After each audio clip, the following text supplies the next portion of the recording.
Hello and welcome to Art with Mr. P. Over the past year, we've looked at the visual elements, the bits that artists use to make up pictures, and we've looked at how line, do you remember Paul Klee said, a line is a dot taken for a walk? A line, when it repeats itself and moves over itself, can become a shape, and now the shape takes on form, and you may remember that form is how we describe how things start to look 3D, or how you can go round to the back of them. We've looked at tone and pattern, and we've also mentioned texture. Now, you may remember that texture is about how things look, how they may feel.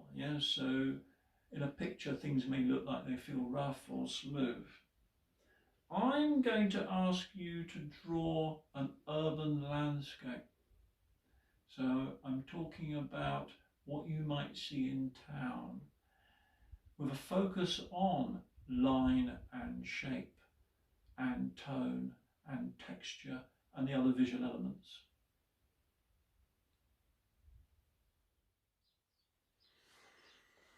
Now, the visual elements are the bits that artists use to make up pictures.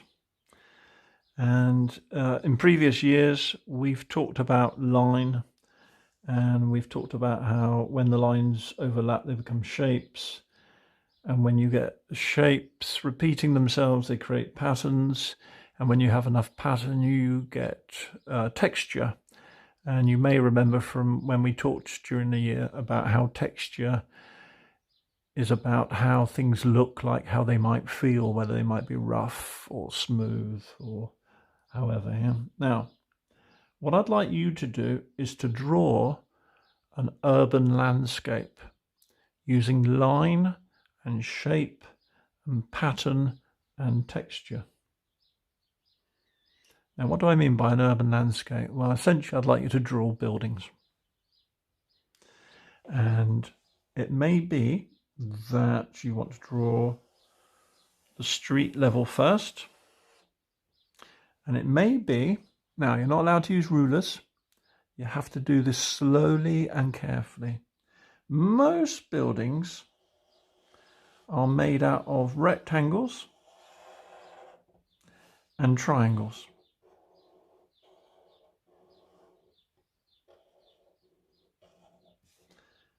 Of varying shapes and sizes. But can you see how I'm using line to create those shapes? Thinking about the kinds of shapes that you need for a building. So we have a doorway with a step, and the door might have some shapes in it. Windows on the whole are rectangular. So we got plenty of rectangles in this building.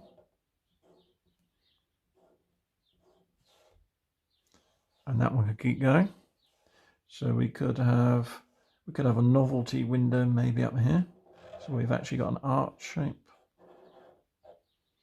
which might look something like that. So it's a fairly traditional building, isn't it? With maybe a downpipe from the gutter. And we can draw a whole range of buildings that would make up this urban landscape. Now, because in a city or a town, land is very valuable, quite a few buildings are going to touch.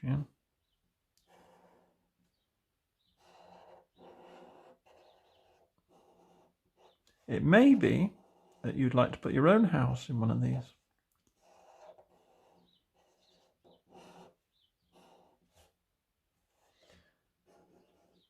This isn't my house. This is someone living in town, I think. I don't live in town. But I'm doing this quite quickly for you, but I'd like you to take your time. Now, not all the buildings are going to be old. In the background, I think they may have built some tower blocks.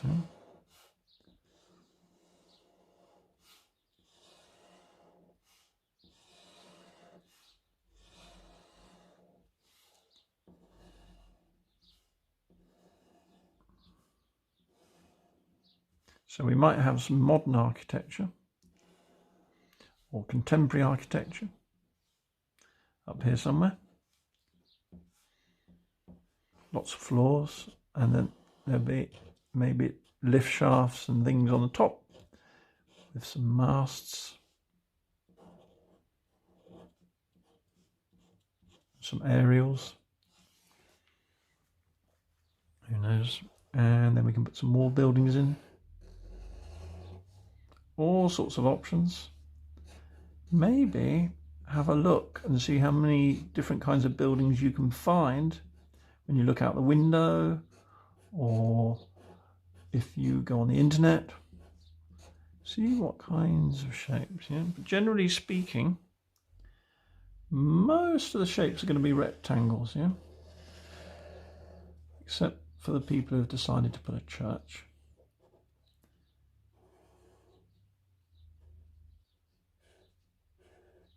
And I think we're going to make this spire slightly interesting by putting some lines in going one way and then maybe the other way. That's a special pattern called chevrons, yeah.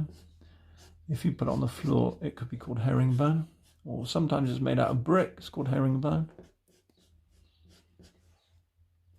So there's no colour in this. All we're looking at is line and shape, yeah.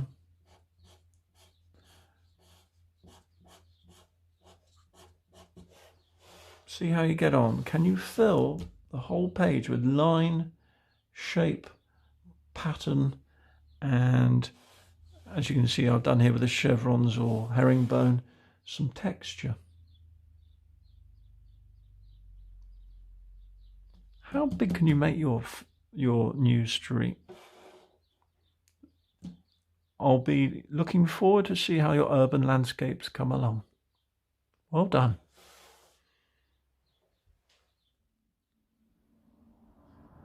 So together we've drawn an urban landscape, yeah? We've looked at the shapes that you'll see in town and around town, the shapes you see in buildings and how the buildings join together, and some buildings look like they're behind other buildings. We've looked at how most buildings tend to be rectangles, and then there are other shapes like triangles for the spires, yeah? So there's a link to a numeracy. We've looked at the visual elements. We've started off with lines and how the lines become shapes, and how the shapes suggest form, and how when the lines are repeated, they turn into, and shapes are repeated, they turn into patterns, and we get an idea of texture. Remember, texture is about how things look, how they feel. How big can you make your drawing? Yeah, can you join pieces of paper together and make your street bigger? Yeah, can you make your urban landscape drawing as big as the town? Well done. I look forward to seeing these when I see you again. Don't forget to sign your work.